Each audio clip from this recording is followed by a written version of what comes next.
വളരെ സുപ്രധാനമായ വാർത്തയിലേക്ക്. സോളാർ കമ്മീഷന് മുന്നിൽ മുഖ്യമന്ത്രി നുണ പറഞ്ഞതായി കമ്മീഷന്റെ സ്ഥിരീകരണം. മുഖ്യമന്ത്രി വീണ്ടും വിസ്തരിക്കണമെന്ന ലോയേഴ്സ് യൂണിയന്റെ ഹർജി പരിഗണിക്കവെയാണ് മുഖ്യമന്ത്രി നുണ പറഞ്ഞതായുള്ള കമ്മീഷന്റെ സ്ഥിരീകരണം. സരിതയുടെ അഭിഭാഷകൻ ഫെനി ബാലകൃഷ്ണൻ തന്നെ വിളിച്ചിട്ടില്ല എന്നായിരുന്നു മുഖ്യമന്ത്രി കമ്മീഷന് മുന്നിൽ മൊഴി നൽകിയത്. എന്നാൽ ഫെനി മുഖ്യമന്ത്രി വിളിച്ചതിന്റെ രേഖകൾ കമ്മീഷന്റെ പക്കലുണ്ടെന്ന് ജസ്റ്റിസ് ശിവരാജൻ വ്യക്തമാക്കി. എന്തിന് നുണ പറഞ്ഞുവെന്ന് മുഖ്യമന്ത്രി ഇപ്പോൾ വിളിച്ചു ചോദിക്കണോ എന്ന് കമ്മീഷൻ. ഹർജി കമ്മീഷൻ പിന്നീട് പരിഗണിക്കും. വിശദാംശങ്ങൾ കെ ജി ദിനകർ നൽകും. ദിനകർ, സംസ്ഥാനം ഭരിക്കുന്ന മുഖ്യമന്ത്രിയാണ് കള്ളം പറഞ്ഞതെന്ന് ഒരു ജുഡീഷ്യൽ ബോഡി, അതിൻ്റെ ജഡ്ജി, അന്വേഷണ കമ്മീഷന്റെ ജഡ്ജി പറഞ്ഞിരിക്കുന്നു. എത്രത്തോളം ഗുരുതരമാണ് മുഖ്യമന്ത്രിക്കെതിരായ ഈ ഒരു സ്ഥിരീകരണം വന്നിരിക്കുന്നത്? രേഖകളടക്കം നമ്മളടക്കം പുറത്തുവിട്ട, ദിനകരടക്കമാണ് റിപ്പോർട്ട് പുറത്തുവിട്ടത്. ഫെനി ബാലകൃഷ്ണനും മുഖ്യമന്ത്രിയും തമ്മിലുള്ള സംഭാഷണം, അതിൻ്റെ ടെലിഫോൺ രേഖകൾ, ഇങ്ങനെ ഇത്രയും കാര്യങ്ങൾ ഉണ്ടായിട്ടും മുഖ്യമന്ത്രി എന്തിന് കള്ളം പറഞ്ഞു? അതാണ് പ്രസക്തമാകുന്നത്. ഇന്നിപ്പോൾ ഏത് രീതിയിലാണ് സ്ഥിരീകരണം കമ്മീഷനിൽ വന്നിരിക്കുന്നത്? പ്രജീഷ്, സോളാർ കമ്മീഷന് മുൻപാകെ മുഖ്യമന്ത്രി ഉമ്മൻചാണ്ടി നേരത്തെ വ്യക്തമാക്കിയിരുന്നത് ഫെനി ബാലകൃഷ്ണൻ, അതായത് സരിതാ നായരുടെ അഭിഭാഷകൻ ഫെനി ബാലകൃഷ്ണനുമായി താൻ വിളിച്ചിട്ടില്ല, ഫെനി ബാലകൃഷ്ണനെ താൻ വിളിച്ചിട്ടില്ല എന്നായിരുന്നു മുഖ്യമന്ത്രി ഉമ്മൻചാണ്ടി നേരത്തെ സോളാർ കമ്മീഷന് മുൻപാകെ 14 മണിക്കൂർ മൊഴി നൽകിയ അവസരത്തിൽ വ്യക്തമാക്കിയിരുന്നത്. എന്നാൽ അതിനുശേഷം പീപ്പിൾ ഉൾപ്പെടെ ആ വാർത്ത പുറത്തുവിടുകയും ചെയ്തു. ഫെനി ബാലകൃഷ്ണൻ മുഖ്യമന്ത്രിയെ വിളിച്ചിട്ടുണ്ട്, നമ്മൾ രേഖകൾ സഹിതമാണ് അക്കാര്യം വാർത്ത പുറത്തുവിടുകയും ചെയ്തത്. ഈ രേഖകളാണ് ഇപ്പോൾ കമ്മീഷനും സ്ഥിരീകരിച്ചിരിക്കുന്നത്. കമ്മീഷന്റെ പക്കൽ തെളിവുകൾ ഉണ്ട്. മുഖ്യമന്ത്രി ഉമ്മൻചാണ്ടി ഫെനി ബാലകൃഷ്ണനെ, സരിതാ നായരുടെ അഭിഭാഷകനെ, നേരത്തെ വിളിച്ചിട്ടുണ്ട് എന്നത് വ്യക്തമാക്കുന്നു. കമ്മീഷനും അക്കാര്യം സ്ഥിരീകരിക്കുന്നു. കമ്മീഷന്റെ പക്കൽ ഇതിനാവശ്യമായിട്ടുള്ള തെളിവുകൾ ഉണ്ട് എന്നാണ് കമ്മീഷൻ വ്യക്തമാക്കിയത്. ഇതിൻ്റെ അടിസ്ഥാനത്തിൽ മുഖ്യമന്ത്രിയെ വീണ്ടും വിസ്തരിക്കണം എന്ന് ലോയേഴ്സ് യൂണിയൻ ആവശ്യപ്പെട്ടിരിക്കുന്നു. എന്നാൽ കൂടുതൽ തെളിവുകൾ പരിശോധിച്ച ശേഷം മുഖ്യമന്ത്രിയെ വീണ്ടും വിസ്തരിക്കണമോ എന്ന കാര്യം ആലോചിക്കാം എന്നും കമ്മീഷൻ വ്യക്തമാക്കുകയുണ്ടായി. ഈ ലോയേഴ്സ് യൂണിയൻ്റെ ഹർജി കമ്മീഷൻ പരിഗണിക്കാം എന്നും അറിയിച്ചിട്ടുണ്ട്. അതോടൊപ്പം തന്നെ മുഖ്യമന്ത്രിയെ ഇപ്പോൾ തന്നെ വിളിച്ചു ചോദിക്കണോ എന്നും ലോയേഴ്സ് യൂണിയൻ്റെ ആവശ്യത്തോട് പ്രതികരിച്ചുകൊണ്ട് കമ്മീഷൻ ചോദിക്കുകയുണ്ടായി. അതായത് ഫെനി ബാലകൃഷ്ണനെ മുഖ്യമന്ത്രി വിളിച്ചിട്ടുണ്ട് എന്ന് ബോധ്യപ്പെട്ടതിൻ്റെ അടിസ്ഥാനത്തിൽ മുഖ്യമന്ത്രിയെ എന്തിനാണ് മുഖ്യമന്ത്രി നുണ പറഞ്ഞത് എന്ന് വിളിച്ചു ചോദിക്കണോ ദിനകറിലേക്ക് എത്താം. ഇപ്പോൾ അഡ്വക്കേറ്റ് ജയശങ്കർ ടെലിഫോൺ ലൈനിൽ ചേരുന്നു. ശ്രീ ജയശങ്കർ, ഒരു കോൺസ്റ്റിറ്റ്യൂഷണൽ ബോഡി അല്ലെങ്കിൽ ഒരു അന്വേഷണ കമ്മീഷൻ്റെ പരിധിയിൽ വരുന്നു. കമ്മീഷൻ ഔദ്യോഗികമായ ഒരു അന്വേഷണ കമ്മീഷൻ അവിടെ സ്ഥിരീകരിക്കുകയാണ് മുഖ്യമന്ത്രി കള്ളം പറഞ്ഞു എന്ന തരത്തിലേക്ക്. കാരണം ഫെനി ബാലകൃഷ്ണന് മുഖ്യമന്ത്രിയെ വിസ്തരിക്കുന്ന സമയത്ത് എടുത്തു ചോദിച്ചതാണ്, ഫെനി താങ്കളെ അങ്ങോട്ടോ തിരിച്ചോ വിളിച്ചിട്ടുണ്ടോ?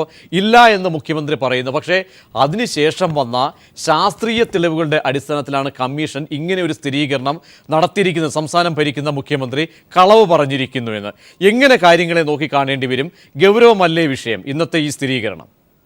ഇതിന് പല തലങ്ങളുണ്ട്. ഒന്ന്, നിയമപരമായ വശമുണ്ട്. അദ്ദേഹം കോടതി മുമ്പാകെ കള്ളസാക്ഷി കൊടുത്തു എന്ന് ബഹുമാനപ്പെട്ട ജസ്റ്റിസ് ശിവരാജൻ അദ്ദേഹത്തിന് ബോധ്യപ്പെടുകയാണെങ്കിൽ അത് അദ്ദേഹത്തിന്റെ റിപ്പോർട്ടിൽ എഴുതി വെക്കാം. അത് ജുഡീഷ്യൽ ആയിട്ടുള്ള കോൺസിക്വൻസ് ഉണ്ടാക്കാം. രണ്ടാമത്, പൊളിറ്റിക്കൽ ആയിട്ടുള്ള കോൺസിക്വൻസ് ഉണ്ട്. കേരള മുഖ്യമന്ത്രി ഒരു ചെറിയ കാര്യത്തിലല്ല കള്ളം പറഞ്ഞത്. ഒരു അന്വേഷണ കമ്മീഷന് മുമ്പാകെ പോയിട്ട് ഇത്രയും പ്രധാനപ്പെട്ട നാടിനെ ഇളക്കി മറിച്ച ഒരു അന്വേഷണത്തിൽ കളവ് പറഞ്ഞു എന്നുള്ള രണ്ടാമത്തെ വശമുണ്ട്. മൂന്നാമത്തെ ധാർമ്മികമാണ്. കാരണം ഉമ്മൻചാണ്ടി എന്ന് പറഞ്ഞ രാഷ്ട്രീയ നേതാവ് കഴിഞ്ഞ 50-60 കൊല്ലമായിട്ട് ഇവിടെ പൊതുപ്രവർത്തനം നടത്തുന്ന ഒരാൾ, വലിയ നേരസ്ഥനായിട്ട് ഇന്നലെ മിനിഞ്ഞാന്ന് വരെ അഭിനയിച്ചിരുന്ന ഒരാൾ, അദ്ദേഹം ഒരു ജുഡീഷ്യൽ അന്വേഷണ കമ്മീഷനിൽ പോയിട്ട് പച്ചക്കള്ളം പറഞ്ഞു എന്ന് കമ്മീഷൻ തന്നെ കണ്ടെത്തുന്നു.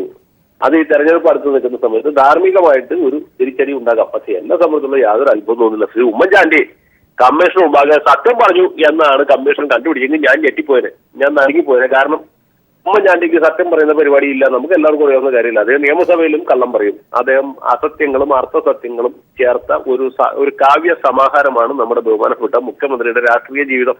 ഇങ്ങനെ ആയിരുന്നില്ല അദ്ദേഹത്തെ കുറിച്ച് നേരത്തെ ജനങ്ങൾക്കുണ്ടായിരുന്ന ഒരു ധാരണ. അല്ല, എനിക്ക് നേരത്തെ അദ്ദേഹത്തെ കുറിച്ച് നേരത്തെ ഒരു ധാരണ ഉണ്ടായിരുന്നു. അദ്ദേഹം വലിയ ഒരു സൂത്രകാരനാണ്, ഒരു സൂത്രകാരനായി നിന്നുകൊണ്ട് നേരസ്ഥനായിട്ട് അഭിനയിക്കുന്ന ആളാണ് എന്നാണ് എനിക്കറിയാമായിരുന്നു. പക്ഷേ ഈ നാട്ടിലെ ബഹുഭൂരിപക്ഷം ആളുകൾക്ക് അറിയില്ലായിരുന്നു. 3.5 കോടി മലയാളികളിൽ ഏതാണ്ട് 3.25 കോടി ആളുകൾ രാഷ്ട്രീയമായിട്ട് അദ്ദേഹത്തോട് എതിരഭിപ്രായം ഉള്ളവരടക്കം വിചാരിച്ചിരുന്നു ഉമ്മൻചാണ്ടി ഒരു നേരസ്ഥനാണ് എന്നാണ്.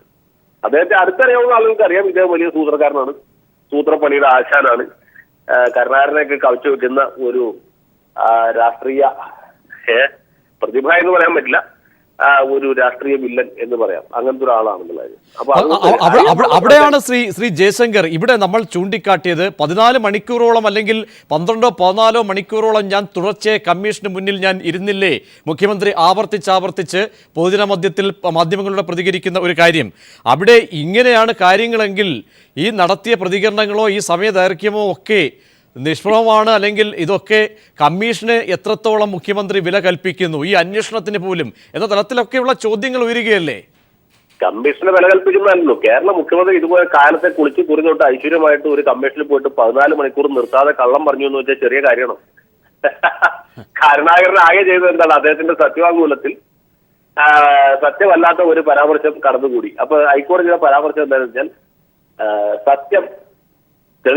സത്യം തുറന്നു പറയാനല്ല, നേരെ മറിച്ച് സത്യം മറച്ചു വെക്കാനുള്ള ശ്രമമാണ് മുഖ്യമന്ത്രിയുടെ സത്യവാങ്മൂലത്തിൽ ഉണ്ടായിട്ടുള്ളത് എന്നാണ്. ഈ ഒറ്റ വാചകത്തിൽ പിടിച്ചിട്ടാണ് ഈ ഉമ്മൻചാണ്ടി അടക്കമുള്ള തിരുവഞ്ചൂർ രാധാകൃഷ്ണൻ അടക്കമുള്ള അന്നത്തെ യുവ തുർക്കികൾ, KC ജോസഫ് അടക്കമുള്ള ആളുകൾ AK ആന്റണിയുടെ ഒക്കെ നേതൃത്വത്തിൽ മുഖ്യമന്ത്രി സ്ഥാനത്ത് നിന്ന് ഉമ്മൻചാണ്ടി ശ്രീ കരുണാകരനെ മാറ്റിയത്. അല്ലാതെ കരുണാകരൻ വലിയ കൂട്ടായ്മ കവർച്ച കേസിൽ പ്രതിയൊന്നായിരുന്നില്ല. രാഷ്ട്രീയമായിട്ട് അദ്ദേഹത്തിനെതിരെ ഒരുപാട് ആരോപണങ്ങൾ ഉണ്ടായിരുന്നു. അദ്ദേഹം പോലീസ് മന്ത്രിയായിരിക്കുമ്പോൾ പോലീസിന്റെ ഭാഗത്ത് വലിയ അതിക്രമങ്ങളൊക്കെ ഉണ്ടായി. അതൊക്കെ രാഷ്ട്രീയമാണ്. ഞാൻ പറഞ്ഞത് വ്യക്തിപരമായിട്ട് അദ്ദേഹത്തിനെതിരെ ആകെ ഉണ്ടായിരുന്നത് ഈ ഒരു പരാമർശം മാത്രമാണ്. ജസ്റ്റിസ് സുബ്രഹ്മണ്യം മൂർത്തിയുടെ ജഡ്ജ്മെന്റ് നിങ്ങൾ വായിച്ചു നോക്കൂ. അത് കേരള ലോ ടൈംസ് അടക്കമുള്ള പ്രധാനപ്പെട്ട എല്ലാ നിയമ ജേർണലുകളിലും റിപ്പോർട്ട് ചെയ്തിട്ടുള്ളതാണ്. അങ്ങനെ ഒരു ചെറിയ കാര്യത്തിൽ കരുണാകരനെ കൊണ്ട് രാജിവെപ്പിച്ച ധാർമ്മികതയും രാഷ്ട്രീയ സദാചാരവും തെളിയിച്ച ആൾക്കാരാണ് ഈ VM Sudheeran, KC Joseph, Thiruvanchoor Radhakrishnan, Oommen Chandy, AK Antony. ഇപ്പൊ ഇവരെന്താ ചെയ്യുക? എന്ത് വൃത്തികേടാ കാണിക്കുന്നത്? കരുണാകരന്റെ ആത്മാവ് അദ്ദേഹം വിട്ട് പോയിട്ടില്ലെന്നാണ് ഞാൻ വിശ്വസിക്കുന്നത്. കാരണം ഈ ഉമ്മൻചാണ്ടിയുടെ അന്ത്യം കണ്ടിട്ട് അദ്ദേഹത്തിന് പരലോകത്ത് സ്വസ്ഥമായിട്ട് ഇരിക്കാൻ പറ്റുള്ളൂ. തീർച്ചയായും ഇവിടെ അഡ്വക്കേറ്റ് ജയശങ്കർ താൽക്കാലികമായ രാഷ്ട്രീയ വിഷയങ്ങളിലോ അല്ലെങ്കിൽ മറ്റേതെങ്കിലും ആരോപണ പ്രത്യാരോപണങ്ങളിലോ എന്തെങ്കിലും പ്രതികരണം നടത്തി തടി തൽപ്പാം, ആ താൽക്കാലികം. പക്ഷേ ഒരു നിയമതലത്തിലേക്ക് എത്തുമ്പോൾ, ഒരു കോൺസ്റ്റിറ്റ്യൂഷണൽ ബോഡിയിലേക്ക് എത്തുമ്പോൾ അവിടെ വസ്തുതകൾ പറയുന്ന വാക്കുകൾ, അത് മുഖ്യമന്ത്രിയുടെ ഭാഗത്തു നിന്നാണ് ഉണ്ടാകുന്ന ഇത്തരം വാക്കുകൾ, അവിടെ ആ വാക്കുകൾ കളവാണ് എന്ന് പിറ്റേ ദിവസം അതും ശാസ്ത്രീയ തെളിവുകളുടെ അടിസ്ഥാനത്തിൽ ബോധ്യപ്പെടുന്നു, ജനമധ്യത്തിലേക്ക് എത്തുന്നു. താങ്കൾ സൂചിപ്പിച്ചതുപോലെ നിയമപരം, 2 രാഷ്ട്രീയം, ഇതിനും അപ്പുറത്തേക്ക് ധാർമ്മികത, ഇതൊന്നും വകവയ്ക്കാതെയുള്ള ഈ ഒരു കീഴ്വഴക്കം സൃഷ്ടിക്കുന്നു അത് മുഖ്യമന്ത്രിയിൽ നിന്നും. ആ ഒരു സന്ദേശം അതാണ് ഒരു പക്ഷേ ചർച്ച ചെയ്യപ്പെടേണ്ടത്. തീർച്ചയായിട്ടും നമ്മുടെ ധാർമ്മികതയ്ക്ക് കഴിഞ്ഞ 5 കൊല്ലത്തിനിടയിൽ ഉണ്ടായിട്ടുള്ള രാഷ്ട്രീയ സദാചാരത്തിനും ധാർമ്മികതയ്ക്കും കഴിഞ്ഞ 5 കൊല്ലത്തിനിടയിൽ ഉണ്ടായിട്ടുള്ള അതിഭയാനകമായ മൂല്യച്യുതി, അതാണ് ഏറ്റവും പ്രധാനപ്പെട്ട കാര്യം. അല്ലാണ്ട് ഇപ്പൊ സോളാറിൽ നടന്ന അഴിമതിയോ അല്ലെങ്കിൽ സരിതയുമായി ബന്ധപ്പെട്ട സെക്സ് സ്കാൻഡൽസ് ഒക്കെ മാറ്റി നിർത്തിയാൽ പോലും അതിൽ ഈ ഒരു അപവാദവുമായി ബന്ധപ്പെട്ട് ഭരണഘടനാ സ്ഥാപനങ്ങൾക്ക് ഉണ്ടായിട്ടുള്ള ഒരു ച്യുതി, ഒരു ജീർണത, ഒരു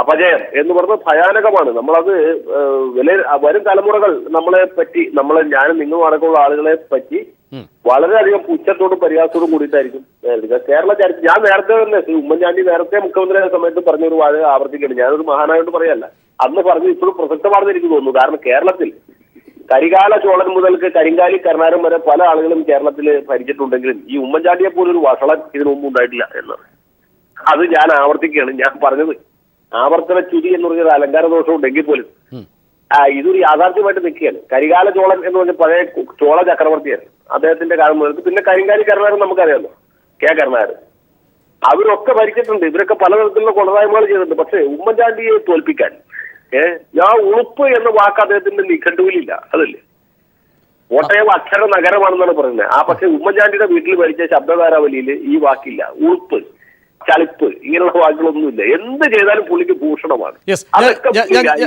ദയവായി ശ്രീ ജയശങ്കർ ടെലിഫോൺ ലൈനിൽ തുടരുന്നു. Advocate PS Saleem, KPCC secretary, telephone ലൈനിൽ ചേരുന്നു.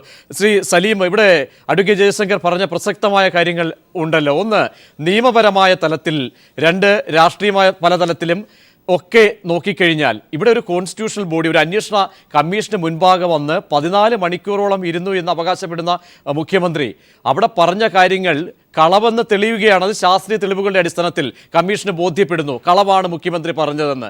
ഫെനിയെ വിളിച്ചിട്ടുണ്ടോ എന്ന ചോദ്യത്തിന്, അല്ല ഫെനി അങ്ങോട്ടോ ഫെനിയെയോ തിരിച്ചോ വിളിച്ചിട്ടുണ്ടോ എന്ന ചോദ്യത്തിന് അങ്ങനെയൊന്നും സംഭവിച്ചിട്ടേ ഇല്ല. പക്ഷേ തെളിവുകൾ നമ്മുടെ മുന്നിൽ ശാസ്ത്രീയമായി വരുന്നു. മുഖ്യമന്ത്രി പറഞ്ഞത് പച്ചക്കള്ളം എന്ന് തെളിയുന്നുണ്ടെങ്കിൽ എന്ത് സന്ദേശമാണ് ശ്രീ സലീം കേരളം ഭരിക്കുന്ന മുഖ്യമന്ത്രി ജനങ്ങൾക്ക് നൽകുന്നത്?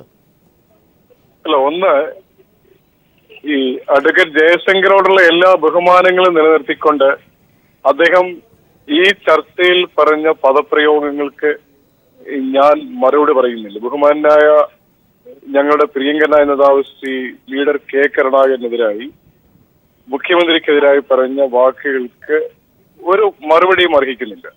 രണ്ടാമത്തെ പ്രശ്നം, ഇവിടെ മുഖ്യമന്ത്രി 14 മണിക്കൂർ സോളാർ കമ്മീഷന്റെ മുമ്പിൽ നൽകിയ മൊഴികളിൽ വൈരുദ്ധ്യമുണ്ട്, അല്ലെങ്കിൽ മുഖ്യമന്ത്രി പച്ചക്കള്ളം പറഞ്ഞു എന്ന രീതിയിൽ സോളാർ കമ്മീഷന്റെ കണ്ടെത്തലായി നിങ്ങൾ പറയുന്ന അല്ലെങ്കിൽ കൈരളി TV പ്രക്ഷേപണം ചെയ്യുന്ന കാര്യം കൈരളി TV പ്രക്ഷേപണം ചെയ്യുന്ന അല്ല സലീം. ഇവിടെ കമ്മീഷനാണ് ഈ പറയുന്നത്. കമ്മീഷന്റെ വാചകങ്ങൾ അവിടെ നിന്നും റിപ്പോർട്ടർമാർ അതിനുള്ളിൽ നിന്നും പുറത്തേക്ക് പറയുന്ന സത്യങ്ങളാണ്. അവിടെ കമ്മീഷനെ ഉദ്ധരിച്ച് കളവോ അല്ലെങ്കിൽ ഗൂഢാലോചനയോ നടത്തേണ്ട കാര്യമില്ല മുഖ്യമന്ത്രിക്കെതിരെ. ഇത് യാഥാർത്ഥ്യം തന്നെയാണ്. എന്നെ പറയാൻ അനുവദിക്കുമോ? ഞാൻ പറയുന്നത് ഇത്ര അസഹിഷ്ണുതയോടുകൂടി ഞാൻ പറയട്ടെ. ഒന്ന്, ഇവിടെ ഫെനി ബാലകൃഷ്ണനെ മുഖ്യമന്ത്രി വിളിച്ചതായിട്ട് ആരും പറയുന്നില്ല. ഫെനി ബാലകൃഷ്ണൻ മുഖ്യമന്ത്രിയെ വിളിച്ചു എന്ന് നിങ്ങൾ പറയുമ്പോൾ, അല്ലെങ്കിൽ കമ്മീഷൻ അങ്ങനെ കണ്ടെത്തി എന്ന് പറയുമ്പോൾ, ഏത് സയന്റിഫിക് എവിഡൻസിന്റെ അടിസ്ഥാനത്തിൽ നമുക്ക് സ്ഥിരീകരിക്കാൻ കഴിയും? മുഖ്യമന്ത്രിയെ വിളിച്ചു എന്ന് പറഞ്ഞാൽ മുഖ്യമന്ത്രിയുമായി സംസാരിച്ചതിന്റെ വോയിസ് റെക്കോർഡർ ആരുടെങ്കിലും കയ്യിലുണ്ടോ? അതിന് ശബ്ദരേഖയുണ്ടോ? ഇല്ലല്ലോ. തീർച്ചയായും ശ്രീ സലീം, അതിന്റെ രേഖകളുണ്ട്. മുഖ്യമന്ത്രിയെ ബന്ധപ്പെട്ടതിന്റെയും വിളിച്ച സമയത്തിന്റെ ആ രേഖകൾ സഹിതം ഞങ്ങൾ റിപ്പോർട്ട് ചെയ്തും ഇതിന്റെ തെളിവുകളൊക്കെയും കമ്മീഷൻ സ്വരൂപിക്കുകയും അതിന്റെ അടിസ്ഥാനത്തിലാണ് ഇത്തരം നിരീക്ഷണങ്ങളിലേക്ക് പോകുന്നത്. ഞാൻ താങ്കളിലേക്ക് എത്താം. ശ്രീ ജയശങ്കർ, അവിടെ ഇങ്ങനെ ഒരു നിരീക്ഷണം, കാരണം രേഖകളായിട്ട് പുറത്തു വന്നതാണ്, അതിന്റെ തെളിവുകൾ ഇപ്പോഴും ഈ നിമിഷം വേണമെങ്കിൽ ഞങ്ങൾ അടിവരയിട്ട് അല്പസമയം തന്നാൽ. ഫെനി ബാലകൃഷ്ണൻ തമ്മിൽ സംസാരിച്ചത് വോയിസ് റെക്കോർഡർ ഉണ്ടോ എന്ന് ചോദിക്കുമ്പോൾ ഈ വക്കീൽ ചോദിച്ചതിന്റെ ഉദ്ദേശം എന്താ മനസ്സിലായില്ലേ? മുഖ്യമന്ത്രി ക്ലിഫ് ഹൗസിലെ ഫോണിലേക്ക് ഫെനി ബാലകൃഷ്ണൻ വിളിക്കുകയോ അല്ലെങ്കിൽ ക്ലിഫ് ഹൗസിൽ നിന്ന് ഫെനിയെ വിളിക്കുകയോ ചെയ്തിട്ടുണ്ടാവും, അല്ലെങ്കിൽ മുഖ്യമന്ത്രിയുടെ ഫോണിൽ നിന്ന് വിളിച്ചിട്ടുണ്ടാവും. പക്ഷേ ഇദ്ദേഹത്തിന്റെ വാദം വെച്ചാൽ അത് ചിലപ്പോൾ സലീം രാജായിരിക്കും വിളിച്ചത്, അല്ലെങ്കിൽ മറിയാമ്മ ചേർത്തി ആയിരിക്കും വിളിച്ചത്, അല്ലെങ്കിൽ മുഖ്യമന്ത്രിയുടെ മകനോ മറ്റാരെങ്കിലുമായി ഫെനി ബാലകൃഷ്ണൻ വിളിച്ചൂടെ? അതൊരു സാധ്യതയല്ലേ എന്ന് ചോദിച്ചാൽ മുഖ്യമന്ത്രിയുടെ ഫോണിൽ നിന്ന് മുഖ്യമന്ത്രി മാത്രമേ വിളിക്കാവുന്ന എവിടെ പറഞ്ഞിട്ടുണ്ടോ? ഇന്ത്യൻ പീനൽ കോഡിൽ പറഞ്ഞിട്ടുണ്ടോ? അത് എവിടെ സൈറ്റിൽ പറഞ്ഞിട്ടുണ്ടോ എന്ന് ചോദിച്ചാൽ നമ്മൾ കുടുങ്ങി പോകും. മനസ്സിലായില്ലേ? ഞാൻ ഇതാണ് പറഞ്ഞത്. ഈ കോൺഗ്രസ്സുകാരിൽ നമുക്ക് ഇത് ശ്രീ ജയശങ്കർ, കമ്മീഷൻ ഓപ്പൺ കോർട്ടിൽ പറഞ്ഞിരിക്കുന്നു. അതാണ് അതിന് ഈ സലീം പറയുന്നത് പോലെ തള്ളിക്കളയേണ്ട സാഹചര്യമാണ്. ഓപ്പൺ കോർട്ടിലാണ് കമ്മീഷൻ ആവർത്തിച്ച് പറയുന്നത്. മുഖ്യമന്ത്രിയെ ഫെനി ബാലകൃഷ്ണൻ വിളിച്ചു, പക്ഷേ മുഖ്യമന്ത്രിയോട് ചോദിച്ചപ്പോൾ ആരാഞ്ഞപ്പോൾ അങ്ങനെയൊന്നും സംഭവിച്ചിട്ടില്ല എന്ന് കമ്മീഷനാണ് പറയുന്നത്. കളവ് സ്ഥിരീകരിക്കുന്നത് കമ്മീഷൻ തന്നെയാണ്. അതിനെന്ത് ഗൗരവമില്ലേ? പ്രിയ സുഹൃത്തെ, ഞാൻ പറഞ്ഞല്ലോ, ജസ്റ്റിസ് ശിവരാജൻ ഒരു ശുദ്ധനായതുകൊണ്ടാണ് അദ്ദേഹത്തിന് അത്ഭുതം തോന്നി. മുഖ്യമന്ത്രി കള്ളം പറഞ്ഞല്ലോ. എനിക്ക് അത്ഭുതമായില്ല. മുഖ്യമന്ത്രി സത്യം പറഞ്ഞാലാണ് അത്ഭുതപ്പെടേണ്ടത്. മുഖ്യമന്ത്രി കള്ളം പറഞ്ഞത് അത്ഭുതപ്പെടാനുള്ളത്. അദ്ദേഹം സത്യം പറഞ്ഞ പരിപാടി അദ്ദേഹത്തിനുണ്ടോ? അദ്ദേഹം ആദ്യാവസാനം കള്ളവിന്റെയും തട്ടിപ്പിന്റെയും സൂത്രത്തിന്റെയും ആളാണ്. സൂത്രമാണ് പുള്ളിയുടെ മുഖലക്ഷണം. ഒരു സൂത്രക്കാരൻ. പക്ഷെ ഇത് ഒരുപാട് കാലം അദ്ദേഹം ആളുകളെ പറ്റിക്കുന്നതിൽ വിജയിച്ചു. ഒരുപാട് കാലം, എത്രയോ 50-55 കൊല്ലത്തോളം വിജയിച്ചു. പക്ഷെ 55ാമത്തെ കൊല്ലത്തിൽ അദ്ദേഹത്തിന് പണി കിട്ടി. 1.5 പണിയാണ്. ഈ ദൈവം എന്ന് പറഞ്ഞ ഒരാൾ മുകളിലുണ്ട് സാർ. നമ്മളൊക്കെ കമ്മ്യൂണിസ്റ്റുകാർ ദൈവം ഇല്ല എന്ന് പറയുന്നത് പുള്ളി മുകളിലുണ്ട്. എല്ലാം കൂടി ചേർത്ത് ഒരു പണി കൊടുത്തു. മനസ്സിലായില്ലേ? ഈ കെ കരുണാകരനെതിരായിട്ട് എന്തൊക്കെ അപവാദങ്ങൾ പ്രചരിപ്പിച്ചെന്നറിയാമോ? അദ്ദേഹത്തിന്റെ കുടുംബാംഗങ്ങളെ കുറിച്ച് പോലും വളരെ പുറത്തു വരാൻ പറ്റാത്ത രീതിയിലുള്ള അപവാദങ്ങൾ പ്രചരിപ്പിച്ച് ഉമ്മൻചാണ്ടിയും അദ്ദേഹത്തിന്റെ ഭക്ത സംഘക്കാരും. അപ്പൊ അതിനെല്ലാത്തിനും പണി തിരിച്ചു കിട്ടിയില്ലേ? പുറത്താ കൊല്ലത്തിൽ കിട്ടും പറയും, പുറത്താ കോട്ടയത്തും കിട്ടും എന്ന് തിരുത്തണം. മനസ്സിലായില്ലേ? ഉമ്മൻചാണ്ടിയുടെ രാഷ്ട്രീയ ജീവിതം പാഠപുസ്തകമാകണം. എന്താണെന്ന് വെച്ചാൽ വരും തലമുറകൾക്ക് ഒരു പാഠം ഇതുപോലെ ആകാതിരിക്കാൻ വേണ്ടി. അവിടെ ജയശങ്കർ, ഞാൻ താങ്കളിലേക്ക് തിരിച്ചത്. ദയവായി ടെലിഫോൺ ലൈനിൽ തുടരുക. ശ്രീ സലീം, താങ്കൾ കേട്ടുവല്ലോ. കാരണം ഓപ്പൺ കോർട്ടിൽ കമ്മീഷൻ പറയുന്നു മുഖ്യമന്ത്രി കളവ് പറഞ്ഞിരിക്കുന്നു എന്ന് കമ്മീഷൻ സ്ഥിരീകരിക്കുമ്പോൾ അതിനെ രാഷ്ട്രീയ ലക്ഷ്യത്തോടുകൂടി കണ്ട് തള്ളേണ്ട വിഷയമാണോ ശ്രീ സലീം? ഇതിലെ അഡ്വക്കേറ്റ് ജയശങ്കർ ഇതിനെ ഒരു മുൻവിധിയോടുകൂടി, അതല്ലെങ്കിൽ ഒരു അദ്ദേഹത്തിന്റെ സ്വസിദ്ധമായ അന്ധമായ കോൺഗ്രസ് വിരോധത്തിൽ ഊന്നി നിന്നുകൊണ്ടാണ് സംസാരിക്കുന്നത്. പക്ഷേ അദ്ദേഹം ഞങ്ങൾക്ക് അഭിപ്രായ വ്യത്യാസം ഉണ്ടെങ്കിൽ അദ്ദേഹം ഒരു പ്രഗത്ഭനായ അഭിഭാഷകനാണെന്ന കാര്യത്തിൽ എനിക്കോ അല്ലെങ്കിൽ ഈ ചർച്ച കേൾക്കുന്ന ആർക്ക് തർക്കമില്ല. അദ്ദേഹം ഇപ്പൊ നിങ്ങൾ എന്ത് പറഞ്ഞാലും അദ്ദേഹം വളരെ ഇന്റലിജന്റ് ആയിട്ട് ഇതിന്റെ ഓതൻസിറ്റിയിൽ നിന്ന് വഴിമാറുകയാണ്. ഒരു എൻക്വയറി കമ്മീഷനിൽ ഒരു കമ്മീഷൻ ഓഫ് എൻക്വയറി ആക്ട് അനുസരിച്ച് രൂപീകരിച്ച ഒരു കമ്മീഷന്റെ അധികാര പരിധിയും അതിന്റെ തെളിവുകൾ കണ്ടെത്താനുള്ളതിന്റെ പരിമിതികളെ കുറിച്ചൊക്കെ വളരെ കൃത്യമായി അഡ്വക്കേറ്റ് ജയശങ്കർക്ക് ബോധ്യമുള്ളത് കൊണ്ടാണ് അഡ്വക്കേറ്റ് ജയശങ്കർ നിങ്ങളെ വിദഗ്ധമായി കബളിപ്പിച്ചുകൊണ്ട് അത്തരം കാര്യങ്ങളിലേക്കൊന്നും കടന്നു പോയിട്ടില്ല. ഇവിടെ ഫെനി ബാലകൃഷ്ണനുമായി മുഖ്യമന്ത്രി സംസാരിച്ചു എന്നുള്ള ഒരു തെളിവും ഒരു കമ്മീഷന് മുമ്പിൽ എത്തിയിട്ടില്ല. അങ്ങനെ ഏതെങ്കിലും അങ്ങനെയെങ്കിൽ എന്തുകൊണ്ട് ഞാൻ ശ്രീ സലീം അതിനകത്ത് പറയുന്ന വാചകങ്ങളുണ്ട്.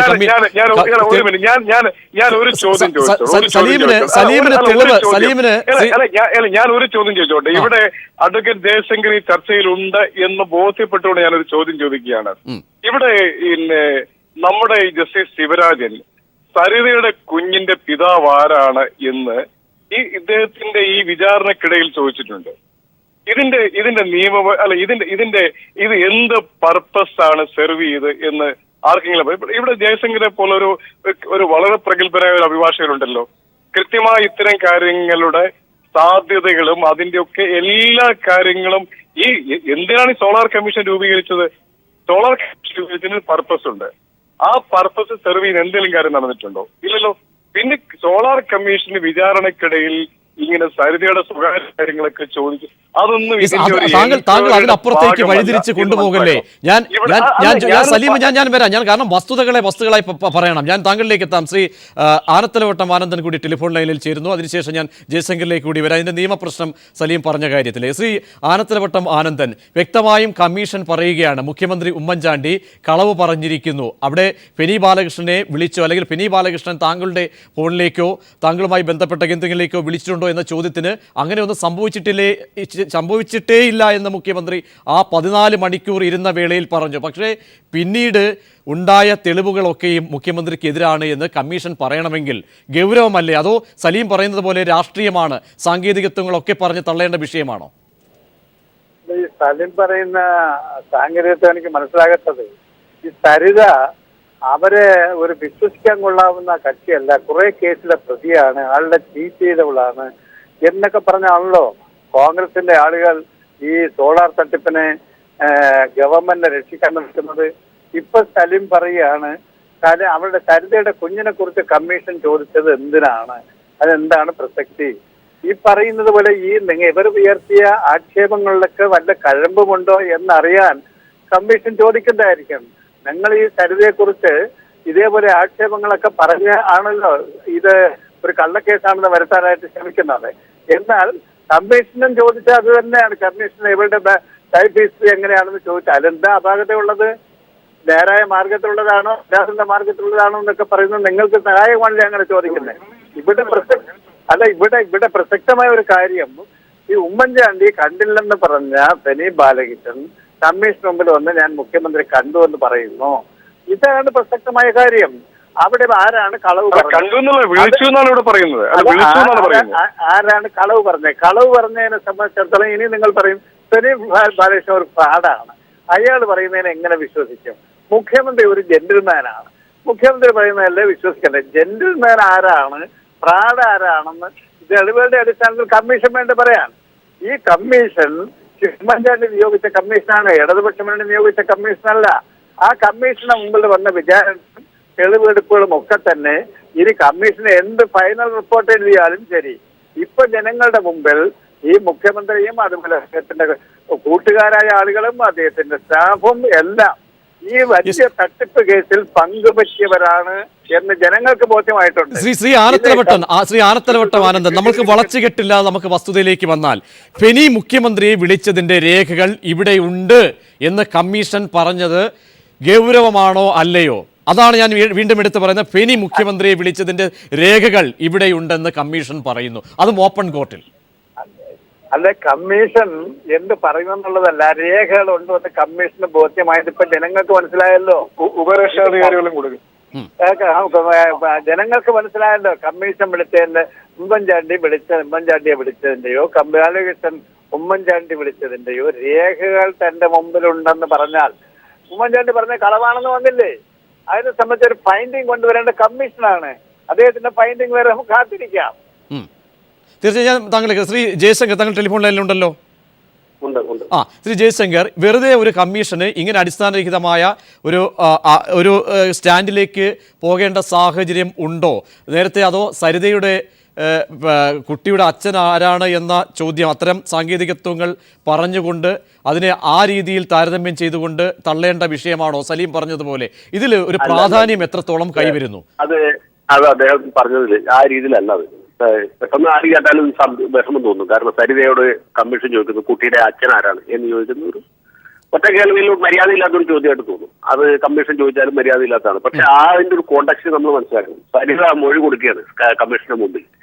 ബിജു രാധാകൃഷ്ണനുമായിട്ട് സാങ്കേതികമായൊരു വിവാഹം നടന്നിട്ടുണ്ട്, ഞങ്ങൾ തമ്മിൽ ശാരീരിക ബന്ധം ഉണ്ടായിട്ടില്ല എന്ന രീതിയിൽ സരിത മൊഴി കൊടുക്കുകയാണ്. ഞാൻ എക്സാക്ട് വേർഡ്സ് കൊടുക്കുന്നില്ല. നമ്മുടെ രാജേന്ദ്ര വക്കീലാണ് ഓൾ ഇന്ത്യ ലോയേഴ്സ് യൂണിയന് വേണ്ടിയിട്ട് അതിൽ ഹാജരായിക്കൊണ്ട് ഞാൻ അദ്ദേഹമായിട്ട് സംസാരിച്ചു. അപ്പോ ആ രീതിയിൽ ഒരു മൊഴി കൊടുത്തപ്പോൾ ജസ്റ്റിസ് ശിവരാജൻ അദ്ദേഹത്തിന്റെ ക്യൂരിയോസിറ്റിയിൽ ഞാനാണെങ്കിൽ നിങ്ങളാണെങ്കിലും ചോദിച്ചു, അപ്പൊ പിന്നെ കുട്ടിയുടെ അച്ഛൻ ആരാണ്? കാരണം സരിതയുടെ ആദ്യത്തെ വിവാഹം കഴിഞ്ഞതിന് ശേഷം ആദ്യത്തെ കുട്ടി ഉണ്ടായതിനു ശേഷമാണ് ഇദ്ദേഹത്തെ വിവാഹം കഴിക്കുന്നത്. ആദ്യ ഭർത്താവിൽ നിന്നാണ് ആദ്യത്തെ കുട്ടി. അതിനുശേഷം ഒരു കുട്ടി ഉണ്ടായിരുന്നു, അതാണ് ജയിലിൽ കിടന്ന് പ്രസവിച്ച ഉണ്ടായ കുട്ടി. അപ്പൊ ആരായാലും സ്വാഭാവികമായിട്ട് ചോദിച്ചു, അപ്പൊ പിന്നെ ഈ കുട്ടിയുടെ അച്ഛൻ ആരാണ് എന്ന് ചോദിക്കും. അതിപ്പോ കുട്ടിയുടെ അച്ഛൻ ആരാണെന്ന് പെറ്റേണിറ്റി ടെസ്റ്റ് നടത്താനോ DNA ടെസ്റ്റ് നടത്താനോ വേണ്ടിയിട്ടല്ല ജസ്റ്റിസ് ശിവരാജൻ ചോദിച്ചത്. ഈ വിവാഹ ബന്ധം നിലനിൽക്കുമ്പോൾ ഒരു കുട്ടി ഉണ്ടായി കഴിഞ്ഞാൽ ആ കുട്ടിയുടെ അച്ഛൻ സ്വാഭാവികമായിട്ടും അവരുടെ ഭർത്താവ് എന്ന് പറയുന്ന ആളായിരിക്കുമല്ലോ. അതുകൊണ്ടാണ് ചോദിച്ചത്. ബിജു രാധാകൃഷ്ണൻ തന്നെ അല്ലേ എന്നാണ് ചോദിച്ചാൽ. അത് കുട്ടിയുടെ അച്ഛൻ ആരാണെന്ന് ഇപ്പൊ അത് കോൺഗ്രസിന്റെ ഏത് MLA ആയാലും മന്ത്രി ആയാലും നമുക്ക് വലിയ വ്യത്യാസമൊന്നുമില്ല. ഇപ്പോഴത്തെ വിഷയത്തിലേക്ക് വന്നാൽ ഇത് കോടതി ഒരു ഫാക്ട് ഫൈൻഡിങ് എൻക്വയറിയാണ് നടത്തിക്കൊണ്ടിരിക്കുന്നത്. കമ്മീഷൻ ഓഫ് എൻക്വയറി ആക്ട് പ്രകാരം നടത്തുന്ന ചടങ്ങ് എന്ന് പറയുന്നത് ഇന്ത്യൻ പീനൽ കോഡോ അല്ലെങ്കിൽ ക്രിമിനൽ പ്രൊസീജിയർ കോഡോ സിവിൽ പ്രൊസീജിയർ കോഡോ അനുസരിച്ച് നടത്തുന്ന ഒന്നല്ല. അവരുടെ സ്വന്തമായ ഒരു പ്രൊസീജിയർ അവർക്ക് തന്നെ ഉണ്ടാക്കി നടത്താം. ഇതിന് ഏറ്റവും നല്ല ഉദാഹരണം എന്ന് പറഞ്ഞാൽ ഇന്നൊന്നുമല്ല, ഈ സലീമിന്റെ ഒക്കെ വലിയ നേതാവായിരുന്ന പണ്ഡിറ്റ് ജവഹർലാൽ നെഹ്റു ഇന്ത്യ ഭരിച്ചിരുന്ന കാലത്ത് അതിപ്രഗത്ഭനായ ബോംബെ ചീഫ് ജസ്റ്റിസ് മുഹമ്മദ് അലി കരീം ചാംഗ്ല, അതും ഒരു കരീമാണ്, കരീം ചാംഗ്ല നടത്തിയ അന്വേഷണമാണ്. അത് അന്വേഷണത്തിന് ആധാരമായ ആരോപണം ഉന്നയിച്ച് വേറെ ആരുമല്ല, നമ്മുടെ രാഹുൽ ഗാന്ധിയുടെ മുത്തച്ഛനായ ഫിറോസ് ഗാന്ധിയാണ്.